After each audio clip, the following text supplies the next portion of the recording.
Hello everyone, my name is Zenitsu and I'm back with another Digimon spoilers video. So over the past couple of days we got a whole bunch of new and exciting spoilers for the Classic Collection, so let's just take a look and see what they are. First up, we have a new version of Diaboromon. So this Diaboromon is looking to be pretty decent for what he is. He has, stat-wise, nothing too special, but he does have a security ability where at the end of the battle you could play one Diaboromon token for free. So that's pretty decent considering Diaboromon as a deck just wants to spawn as many Diaboromon tokens as they possibly can, so that way they could utilize the tokens in various different ways, and this is a pretty decent card at just gaining some extra tokens, which can make it your future Diaboromons that much more powerful, or playing Armageddonmon that much more efficiently. And then, on top of which, he has another ability where during the opponent's turn, all of your Diaboromons gain blocker. So this is pretty big considering we know that part of Black's sub-theme is they like to play around with the blocker ability, so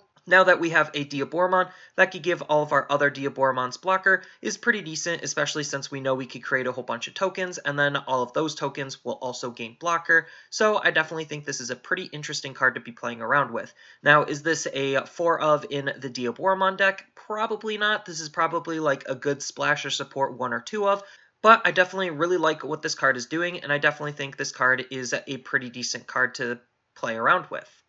Next up, we have a new version of Lilymon. So Lilymon is looking to be a pretty decent Digimon for green. Stat-wise, she's doing nothing too special, although it is ever so slightly unfortunate that she evos for 3 and not 2, considering green is just a very tempo-efficient color, so it would have been nice to see her evo for 2, but 3 is probably just fine because of what her ability is doing. So what her ability is it's an inheritable source ability where during your turn, once per turn, when one of your opponent's Digimon is suspended, then this Digimon gains Security Attack +1 for the turn. So this is pretty big considering Green's been playing around with figuring out ways to deal extra security damage, so this is just another way to deal that security damage, except it's a little bit easier and more consistent than some of the other forms, considering it just requires the opponent's Digimon to be rested during your turn, and Green just has a ton of ways of resting the opponent's Digimon down, so it's a pretty easy condition to meet for a pretty good payout.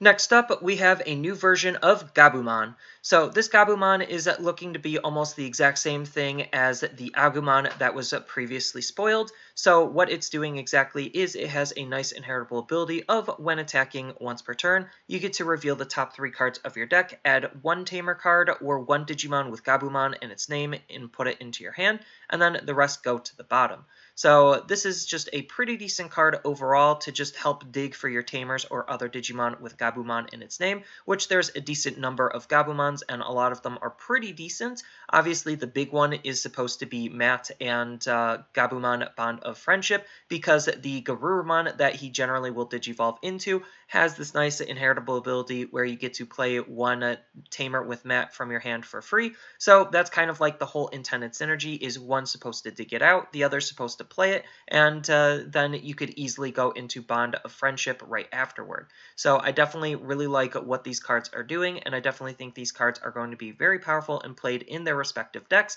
but they're also going to be really powerful outside of their respective decks, just because how good Gabumon's ability is and how generic it is, just because it could work with a whole bunch of other decks, because it's just looking for any Tamer and any Gabumon, and as I mentioned before, there's a lot of really good blue Tamers and blue Gabumons. So I definitely think this is going to be a pretty hot card, and I definitely really like what this card is doing.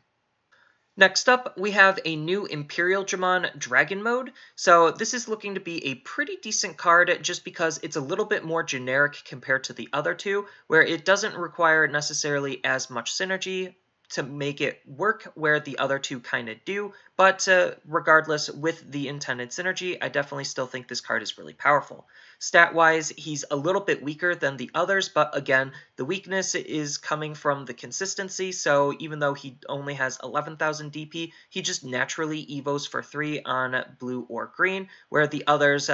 Digivolve for 5, and you have to run Dinobemon and Imperialdramon in order to make them cost 3, so there is that trade-up, but this Imperialdramon is still looking to be pretty decent in his own right because of his 2 abilities. His first ability is a when Digivolving ability, where if this Digimon has a Digimon with free in its attributes, then you get to unsuspend this Digimon, and then you get to suspend one of the opponent's Digimon down. So this is still pretty good because you still get all of the natural combos that you would get with the normal blue Imperialdramon, where you could swing with Dinobemon or Imperialdramon and then Digivolve into him, and then he'll make himself active, and then you could swing right again. So he still has that synergy, except this time the added bonus is you actually get to suspend one of the opponent's Digimon down, so that way you could rest a blocker, you could rest a Digimon you want to hit into. Like, there's different applications on why suspending the opponent's Digimon is good, but again, you still get to multi-attack with this card, because Imperialdramon will still give him the extra attacks, so you're not really losing anything outside of the jamming ability.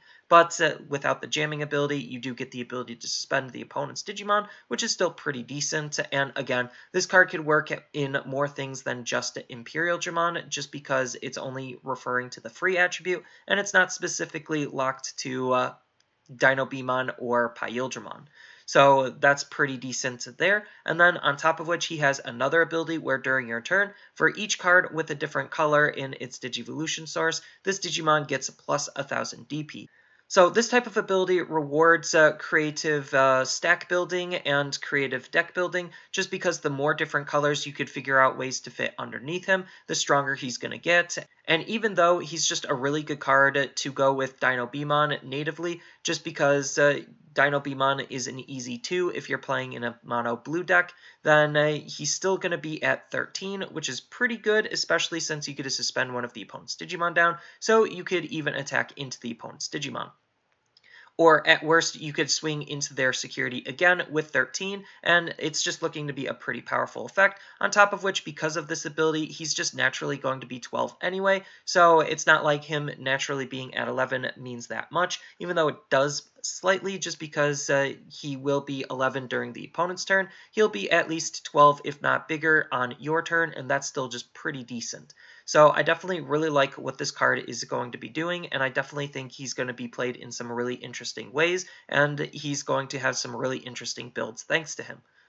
Next up, we have Baptism of Flames. So we previously didn't know exactly what the ability did, considering it was censored, but we got leaked what the ability is, and I definitely think that this is going to be a pretty interesting card to be playing around with. I don't know exactly how good it is, considering I don't know how much its play cost is, but I can guess it's going to be on the lower side because of how narrow its ability is. So what this card is doing is you get to destroy a 6000 DP or below Digimon with blocker, so I could guess this is probably not going to cost anything more than 3, considering how narrow the removal ability is, where it's just destroying a blocker with 6000 DP or less, but it definitely seems like a pretty decent card considering if the opponent's only sitting on 1 blocker, and let's just say you have 3 memory, and you could utilize this card to delete the blocker and swing for game. That's just a pretty good card to be thinking about playing versus something like Oblivion Bird or Skull Greymon, where they just cost a lot more to get almost the same type of effect off. And then on top of which, it has a nice security ability of activating its main,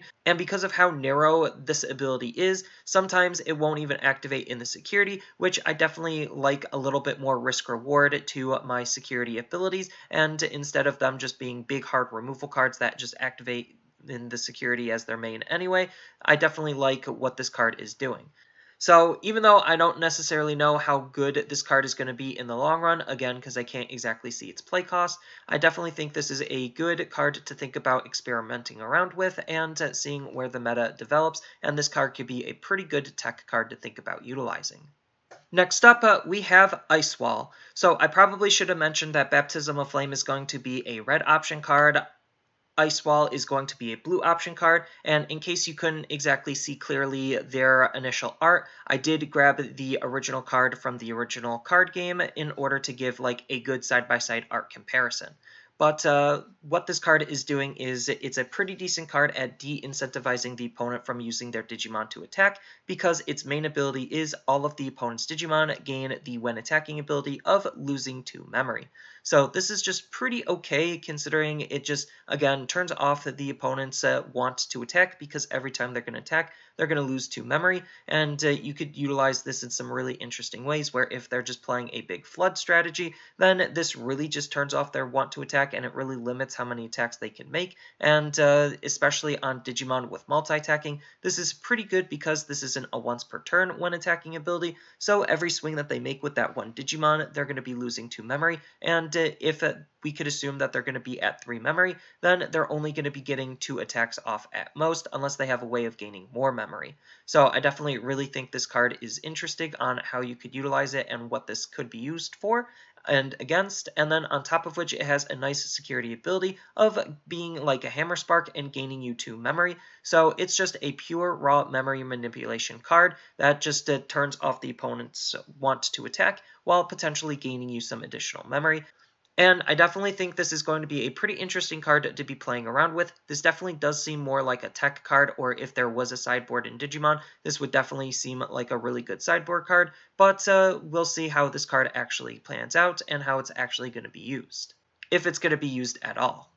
And then the last card that we got spoiled over the past couple of days is going to be Ultimate Connection. So this is looking like it's going to be a 1-cost black option card, and I definitely really like what this card is doing because it's helping shore up some of black's big weaknesses. So what its main ability is you get to discard 1 level 5 cyborg type Digimon from your hand to gain 2 memory and draw a card. So there's just a whole bunch of different cyborg-type Digimon in the game, not only just in black, but in red as well, and we do know that there's a couple of good synergies there, but there's also some other good cyborgs in other colors as well, so it's just a pretty decent card to think about utilizing in a multicolored cyborg deck. But I digress, and what this ability is doing is it's just allowing you to dig through your deck faster, and it's allowing you to gain basically 1 memory because you have to put 1 memory into this, and then you get 2 back, so you're only netting 1 memory, and the card that you're discarding is just being replaced,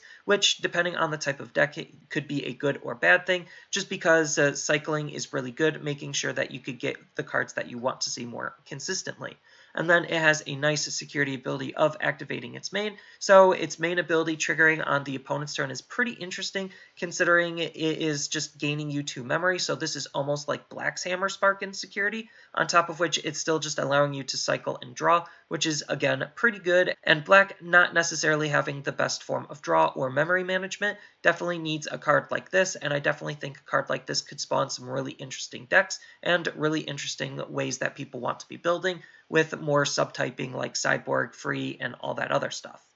So yeah, that's all the spoilers that we got over the past couple of days, and I definitely really think the Digimon card game is going in some interesting directions now that they're finally playing with different aspects and avenues of the card game, and I'm excited to see what the set is doing going forward, not only just helping update some older decks, but creating and spawning and making some new decks possible with a whole bunch of new ideas that they're playing with. So that's all I really have for this video. As always, feel free to tell me your thoughts down in the comments below, and down in the description below are different ways that you could support me in the channel. So one of those ways is I do have a TCG Player affiliate link, so whenever you use that affiliate link to buy cards off of tcgplayer.com, then some of the money will go to supporting me in the channel, and on top of which I also do stream over on twitch.tv/Zenitsu, so following and subbing is a good way to support me over on that platform as well. And on top of that, I also do make and sell playmats over on Overcard Gamers on Facebook, so whenever you buy one of my designs through them, then some of that money will also help go to supporting me in the channel. And as always, don't forget to like, share, and subscribe for more content, and I'll see you in the next video.